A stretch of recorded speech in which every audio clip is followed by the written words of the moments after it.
Pemerintah Kota Palembang kini menyiapkan lahan 2 hektar untuk pemakaman kasus korban COVID-19. Lahan tersebut berada di Kecamatan Gandus.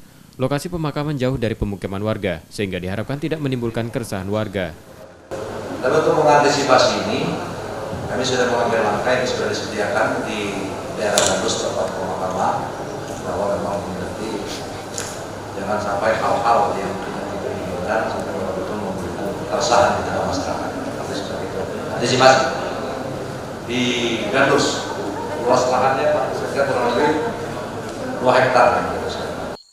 Pemkot Palembang memastikan jenazah korban COVID-19 yang dimakamkan dalam kategori aman mengikuti prosedur sesuai standar WHO.